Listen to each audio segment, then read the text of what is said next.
ಮದರಸದಿಂದ ಮನೆಗೆ ಹಿಂದಿರುಗುತ್ತಿದ್ದ 6 ವರ್ಷದ ಬಾಲಕನ ಮೇಲೆ ಬೀದಿ ನಾಯಿಗಳು ದಾಳಿ ನಡೆಸಿದ ಘಟನೆ ಬಜಪೆ ಸಮೀಪದ ಕಂದಾವರ ಗ್ರಾಮ ಪಂಚಾಯತ್ ವ್ಯಾಪ್ತಿಯ ಸೌಹಾರ್ದ ನಗರದಲ್ಲಿ ಗುರುವಾರ ಬೆಳಗ್ಗೆ ನಡೆದಿದೆ.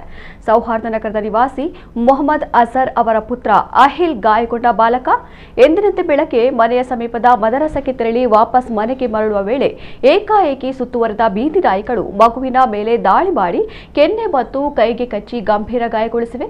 ಘಟನೆ ಮನೆಯ ಮುಂಭಾಗದ ರಸ್ತೆಯಲ್ಲಿ ನಡೆದಿದ್ದ ಕಾರಣ ಬಾಲಕನ ಬೊಬ್ಬೆ ಕೇಳಿ ಹೊರಬಂದ ತಾಯಿ ಪುತ್ರನನ್ನ ರಕ್ಷಿಸಿದ್ದಾರೆ. ಬಾಲಕನನ್ನ ಕೂಡಲೇ ಬಜಪೆ ಸರ್ಕಾರಿ ಆಸ್ಪತ್ರೆಗೆ ದಾಖಲಿಸಿ ಬಳಿಕ ಹೆಚ್ಚಿನ ಚಿಕಿತ್ಸೆಗಾಗಿ ಕಟೀಲಿನ ಖಾಸಗಿ ಆಸ್ಪತ್ರೆಗೆ ದಾಖಲಿಸಲಾಗಿದೆ. ಘಟನೆ ಬಗ್ಗೆ ಪ್ರತಿಕ್ರಿಯೆ ನೀಡಿದ ಬಾಲಕನ ಮಾವ ಮೊಹಮ್ಮದ್ ಮುಜಾಮಿಲ್ ಬೀದಿ ನಾಯಿಗಳ ಕಾಟ ಮತ್ತು ದಾಳಿಯಿಂದ ರಕ್ಷಣೆ ನೀಡುವಂತೆ ಕಳೆದ 3 ವರ್ಷಗಳಿಂದ ಕಂದಾವರ ಗ್ರಾಮ ಪಂಚಾಯತ್ಗೆ ಮನವಿ ಸಲ್ಲಿಸುತ್ತಾ ಬಂದಿದ್ದರೂ ಈವರೆಗೂ ಯಾವುದೇ ಕ್ರಮ ವಹಿಸಿಲ್ಲ ಎಂದು ಆಕ್ರೋಶ ವ್ಯಕ್ತಪಡಿಸಿದರು.